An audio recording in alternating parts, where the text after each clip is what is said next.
단백질 섭취에서 가장 중요한 것은 먹는 양이 아니라 흡수입니다. 그래서 흡수가 잘 되는 단백질을 선택하는 게 중요하고요. 그다음에 우리가 단백질을 크게 동물성 단백질과 식물성 단백질 이 두 가지로 나누는데요. 동물성 단백질 대표적인 게 뭐 고기, 생선, 달걀, 우유, 치즈 다 맛있겠네요. 예. 식물성 단백질 뭐 콩, 두부, 아몬드, 땅콩, 시금치 같은 것들이 있는데 자, 우리가 일반적으로 동물성 단백질을 완전 단백질, 더 좋은 단백질이라고 하는데 그 이유가 아까 합성이 되지 않는 필수 아미노산이 풍부하게 들어있기 때문에 그렇습니다. 하지만 동물성은 이게 필요 없는 지방 같은 것들 또는 콜레스테롤 같은 것들이 같이 들어오는 특성이 있기 때문에 조금 문제가 있을 수가 있고요. 대신 식물성 단백질은 콜레스테롤이 없다는 그런 장점들을 가지고 있습니다. 아니, 그러면 식물성 단백질이 근육 늘리는데 근육엔 더 좋은 거예요? 자, 그런데 이게 우리가 식물성이 좋으냐 동물성이 좋으냐 음식은 언제나 골고루 먹는 게 좋죠. 자, 그래서 동물성과 식물성의 비율이 중요한데 식물성, 동물성 비율이 2대 1일 때 이상적인 섭취 비율이라고 우리가 얘기를 합니다. 자, 이렇게 단백질을 섭취함에 있어서 중요한 것 중에 하나는 고단백 식이법을 하는 게 중요한데요. 자, 대표적으로 고단백 식이가 가능한 식물성 식품들이 있는데 완두 단백질 같은 것들이 여기에 포함이 됩니다. 실제로 연구에 따르면요, 완두 단백질을 섭취한 실험 그룹에서는요, 포만감이 높아져서요, 식욕 억제 효과가 있는 것을 나타내기도 했습니다.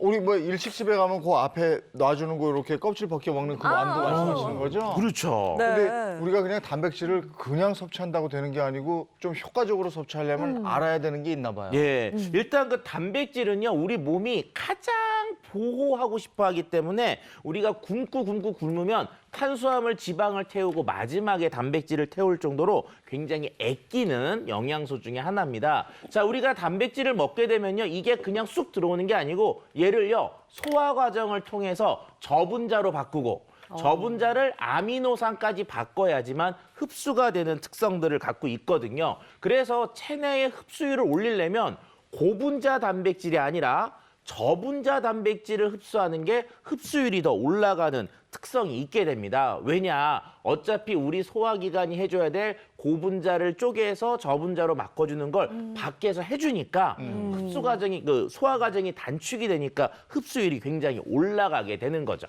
살짝 흔들어서 맛을 한번 보도록 하겠습니다. 오, 구수하다. 그런데요? 괜찮은데요? 맛있는데요? 그렇죠. 단맛도 끝에 살짝 돌면서 네. 아침 대용이나 뭐 이렇게 식사 대신에 먹어도 될 것. 그리고 약간 농도가 든든해요. 걸쭉해서 먹을만 네. 하겠어요. 미숫가루인데 약간 짭짤한 게 그러네요. 그러니까요. 네. 오. 두유와 미숫가루의 약간 중간 맛 중간 정도 맛. 되는 거. 네, 맛이 괜찮은데요? 아니 근데 나이가 들면 이제 소화가 안 되잖아요. 그래서 고기를 좀 잘 안 먹게 되는데 이렇게 저분자 단백질을 챙겨 먹으면 좀 더 단백질 섭취가 쉽지 않을까요? 네, 네. 맞아요. 나이가 들면서 소화가 안 되는 이유가 또 있는데 바로 위산 분비량이 자꾸 줄어들기 때문에 그렇습니다. 20대 때는 시간당 150mg이 나오는데 60대가 되면은 그의 3분의 1인 50mg밖에 나오질 않아요. 그렇기 때문에 나이가 들은 이제 중년 이후에는 이런 저분자, 식물성, 발효 단백질을 드시는 게 좋은데 그 이유가 저분자인 상태로 들어오게 되니까 소화 과정이 짧아요. 그러니까 흡수율이 확 높아지게 됩니다. 네. 이와 관련된 실험이 있었는데요. 미국에서 70대를 대상으로 저분자 발효 단백질을 섭취하게 한 후 흡수율을 측정해 보니까 소화 흡수율, 아미노산 이용률이 모두 다 상승했다고 합니다.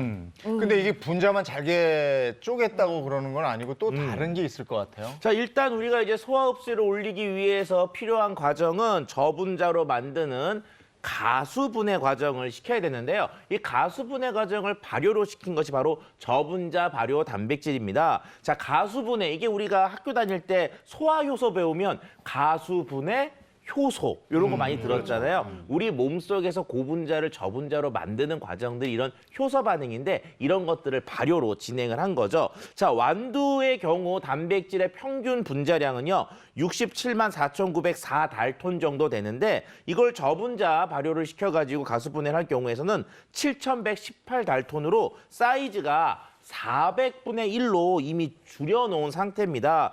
작은 사이즈로 가수분해가 되어 있기 때문에 소화가 쉽고 그만큼 흡수율이 높다는 것을 알 수가 있습니다. 근데 워낙 발효시킨 음식 먹으면 소화가 굉장히 속이 좀 편하잖아요. 이 식물성 단백질을 섭취했을 때 속이 편해지도록 만든 거죠. 그렇죠. 뭐 동물성 단백질 하면 대표적인 주자가 우유인데 한국인들 75%가 유당불내증을 가지고 있죠.